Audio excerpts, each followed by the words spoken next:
નમસ્કાર મિત્રો, આ વિડિયો લેક્ચરની અંદર આપણે થિયોડોલાઇટની અંદર ટેમ્પરરી એડજસ્ટમેન્ટ ઓફ થિયોડોલાઇટ અને ડિફ્લેક્શન એંગલ એ બે વસ્તુની વાત છે એ કરવાના છીએ. સૌપ્રથમ આપણે જોઈએ ટેમ્પરરી એડજસ્ટમેન્ટ ઓફ થિયોડોલાઇટ. તો જ્યારે પણ આપણે ફિલ્ડની અંદર સર્વેઇંગ કાર્ય કરવા માટે જશું ત્યારે દરેક સ્ટેશન ઉપર આપણે થિયોડોલાઇટને ગોઠવ્યા બાદ તેનું ટેમ્પરરી એડજસ્ટમેન્ટ છે આપણે કરવું પડે. ગુજરાતીમાં કહીએ તો હંગામી સમાયોજન. હવે ટેમ્પરરી એડજસ્ટમેન્ટ કરવાના 3 સ્ટેપ છે. સૌ પ્રથમ તો સેટિંગ અપ એન્ડ સેન્ટરિંગ, પછી લેવલિંગ અને પછી ફોકસિંગ. એક પછી એક સ્ટેપ છે એને ફોલો કરવામાં આવે છે. સૌ પ્રથમ આપણે વાત કરીએ સેટિંગ અપ એન્ડ સેન્ટરિંગની. તો સેટિંગ અપ ઓપરેશનની અંદર થિયોડોલાઇટ છે એને જે તે સ્ટેશન છે એના ઉપર ગોઠવવામાં આવે છે. બરાબર છે. તો સ્ટેપ બાય સ્ટેપ આપણે સેટિંગ અપ અને સેન્ટરિંગની પ્રોસિજર છે એની વાત કરીએ. સૌ પ્રથમ તો મિત્રો થિયોડોલાઇટ છે એના ઘોડી છે એને જે સ્ટેશન છે એના ઉપર ગોઠવવામાં આવે છે. પછી જમીન ઉપર જે ટ્રાયપોડ છે એને એ રીતે ગોઠવવામાં આવે છે કે જેથી કરીને આશરે પડતી જે આપણે નીચે સ્ટેશન પર માર્ક કરેલું હોય પેક કેના વડે તેના કેન્દ્રમાં આવે. પછી જે થિયોડોલાઇટ છે એને બોક્સમાંથી કાઢી અને પછી ટ્રાયપોડ ઉપર ફિટ કરવામાં આવે છે. અને જે થિયોડોલાઇટના 3 ફૂટ સ્ક્રૂ છે એને તેની ચાલના મધ્યમાં લાવવામાં આવે છે. હવે થિયોડોલાઇટની ઊંચાઈ છે એ આંખની ઊંચાઈ એટલી રાખવામાં આવે છે કારણ કે ઓબ્ઝર્વર જે રીડિંગ લેવાનું છે તે સહેલાઈથી રીડિંગ છે એ લઈ શકે.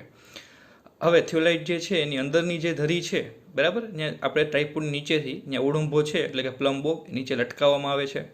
હવે ટ્રાયપોડ છે એના ત્રિજ્યાવર્તી કે પરિઘમય આઘા પાછા કરી અને થિયોડોલાઇટનું છે આશરે પડતું સમતલીકરણ કરવામાં આવે છે. હવે ત્યારે થિયોડોલાઇટનું જે કેન્દ્રીકરણ છે એને થોડુંક બરાબર કરવા માટે આપણે ઘોડીના પાયના સ્થિતિમાં ફેર ન પડે તેમ થિયોડોલાઇટને આખે આખું ઉંચકી અને જે આપણો પ્લમ બોબ છે એ જે તે પેગ હોય એના કેન્દ્ર પર આવે તે રીતે ગોઠવવામાં આવે છે. બરાબર છે. આમ જ્યારે આપણે કરશું ત્યારે ઘણીવાર એનું જે છે સેન્ટરિંગ કાર્ય અને લેવલિંગ એ બગડી જશે. એટલા માટે ફરી પાછું છે એનું લેવલિંગ છે એ કરવામાં આવે છે આશરે પડતું. અને જો આ ઘણીવાર છે એ શિફ્ટિંગ હેડની મદદથી પણ છે એ સેન્ટરિંગ કાર્ય કરવામાં આવે છે. પછી આધુનિક પ્રકારના જે બધા ઇન્સ્ટ્રુમેન્ટ છે એની અંદર તો હવે ઓપ્ટિકલ પ્લોમેટ છે એ આપેલું હોય છે જેની મદદથી આપણે સેન્ટરિંગ કાર્ય કરી શકીએ. નેક્સ્ટ આપણે વાત કરીએ લેવલિંગની. તો કે levelling of an instrument is done to make the vertical axis of the instrument truly vertical. જો આ ઓપરેશનની વાત કરીએ તો આની અંદર છે એની અંદર બબલ ટ્યુબનું જે બબલ હોય એને કેન્દ્રમાં લાવવામાં આવે દરેક સિચ્યુએશન માટે. તો તમે ફિગરની અંદર જોઈ શકશો કે આપણી પાસે ધારો કે તે 3 ફૂટ સ્ક્રૂ થિયોડોલાઇટ છે જેની અંદર એક A, B અને C એવા 3 ફૂટ સ્ક્રૂ છે. સૌ પ્રથમ તો આપણે જે આપણી પ્લેટ લેવલની જે છે બરાબર બબલ ટ્યુબ એને આપણે કોઈ પણ 2 ફૂટ સ્ક્રૂને સમાંતર રાખીએ. અહીંયા અત્યારે તમે ફિગરની અંદર જોશો તો 2 ફૂટ સ્ક્રૂ A અને B એને સમાંતર આપણે બબલ ટ્યુબની એક્સિસ રહે તેને રાખ્યું. પછી જે બંને ફૂટ સ્ક્રૂ છે A અને B એને કાં તો આપણે અંદરની સાઈડ મૂવમેન્ટ કરાવીએ અને કાં તો બહારની સાઈડ મૂવમેન્ટ કરાવીએ. હવે અહીંયા એક બાબત છે એ ખાસ ધ્યાનમાં લેવી પડે કે બંને ફૂટ સ્ક્રૂને એકી સાથે કાં તો અંદર મૂવમેન્ટ કરાવવાની કાં તો બહાર મૂવમેન્ટ કરાવવાની. જ્યારે બબલ ટ્યુબનું બબલ છે એ કેન્દ્રમાં આવી જાય ત્યારે છે તે પોઝિશન માટે લેવલિંગ કાર્ય છે એ પૂર્ણ થશે. ત્યારબાદ હવે જે બબલ ટ્યુબની પોઝિશન છે તેના કરતાં એને 90ના એંગલે ફેરવવામાં આવે. તમે B ફિગરની અંદર જોઈ શકશો એ રીતે. હવે જે ત્રીજો ફૂટ સ્ક્રૂ છે C એને અંદર કે બહાર ફેરવી અને બબલ ટ્યુબનું બબલ છે એને કેન્દ્રમાં લાવવામાં આવે. ફરી પાછી હવે જે પોઝિશનમાં પહેલાં હતી એટલે ફિગર એની અંદર એ રીતે ફરી પાછી બબલ ટ્યુબને ગોઠવવામાં આવે અને ફરી પાછું એનું બબલ છે એને ચેક કરવામાં આવે. જો કેન્દ્રમાં ન હોય તો ફરી પાછું ઉપરના સ્ટેપ છે એને ફોલો કરવામાં આવે. આ રીતે બંને પોઝિશન એટલે કે ફિગર A અને B બંને પોઝિશનમાં બબલ ટ્યુબનું બબલ છે એ કેન્દ્રમાં ન આવે ત્યાં સુધી લેવલિંગ કાર્ય છે એ ચાલુ રાખવામાં આવે. જ્યારે બંને પોઝિશન માટે બબલ ટ્યુબનું બબલ છે એ કેન્દ્રમાં આવી જાય ત્યારે છે આ જે છે લેવલિંગ કાર્ય એ પૂરું થશે. ઓકે, નેક્સ્ટ આપણે વાત કરીએ ફોકસિંગની. હવે જ્યારે આપણે સેટિંગ અપ, સેન્ટરિંગ અને લેવલિંગ થઈ જાય પછી આપણે જ્યારે ઓબ્ઝર્વેશન લેવાનું ચાલુ કરીએ એ પહેલાં આપણે જોવું પડે કે ટેલિસ્કોપની અંદરથી આપણને ઓબ્જેક્ટ જે છે એ ક્લિયર દેખાય છે કે નહીં. બરાબર. ઘણીવાર શું થાય તો કે જે ઓબ્જેક્ટ છે એ આપણને ક્લિયર ન દેખાતી હોય, પ્લસમાં જે આપણે ક્રોસ હેરની સાપેક્ષમાં બીમપટ જે ડાયફ્રામ છે એની અંદર જે ક્રોસ હેર છે એની પ્લેનમાં બરાબર જે તે ઇમેજ છે એ ફોર્મ ન થતી હોય. બરાબર છે. તો એ આપણે પહેલાં ક્લિયર કરવું પડે. તો એને જ આપણે કહીએ છીએ ફોકસિંગ. બરાબર છે. હવે ફોકસિંગ કરવા માટે છે એને આપણે 2 મેથડની અંદર વહેંચી છે, ફોકસિંગ ઓફ આઈપીસ અને ફોકસિંગ બાય ઓબ્જેક્ટિવ. એની પહેલાં આપણે એક ડેફિનેશન જોઈએ પેરેલક્સ.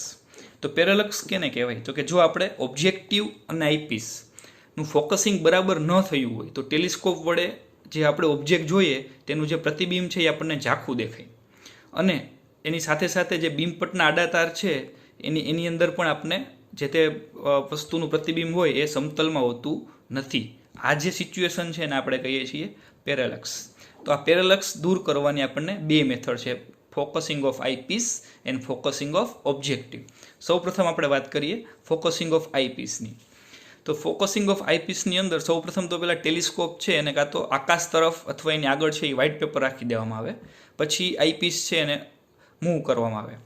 જ્યાં સુધી આપણને એકદમ શાર્પ છે એ ક્રોસ હેર ન દેખાય ત્યાં સુધી છે એનું ફોકસિંગ છે એ કરવામાં આવે. જ્યારે તમે સ્પષ્ટ ક્રોસ હેર જોઈ શકો ત્યારે ફોકસિંગ ઓફ આઈપીસ થઈ ગયું એવું કહેવાય. Next, focusing of object glass. Focusing of object glass માટે સૌથી પહેલાં ટેલિસ્કોપ છે એને કોઈ પણ ઓબ્જેક્ટ છે એના પર દુભાગવામાં આવે, બરાબર છે, એનું ઓબ્ઝર્વેશન લેવામાં આવે, પછી ફોકસિંગ સ્ક્રૂ છે એને આપણે ફેરવીએ. જ્યાં સુધી ઓબ્જેક્ટ છે એનું પ્રતિબિંબ છે એ આપણને શાર્પ અને એકદમ ક્લિયર ન દેખાય ત્યાં સુધી છે એ આપણે આ ફોકસિંગ સ્ક્રૂની મદદથી ફોકસિંગ છે એ કરશું, બરાબર છે. તો આ રીતે પેરેલેક્સ દૂર કરવા માટે આપણે આઈપીસ અને ઓબ્જેક્ટિવ ગ્લાસ બંનેનો ઉપયોગ છે એ કરી શકશું.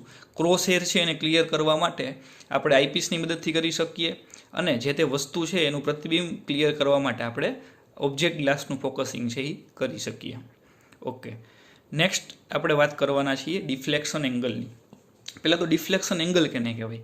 તો કે કોઈ પણ પૂર્વ રેખા હોય એના લંબાવેલા ભાગ સાથે કોઈ સર્વેક્ષણ રેખા, કોઈ સર્વે લાઈન જે ખૂણો બનાવે એને ડિફ્લેક્શન એંગલ કહેવામાં આવે.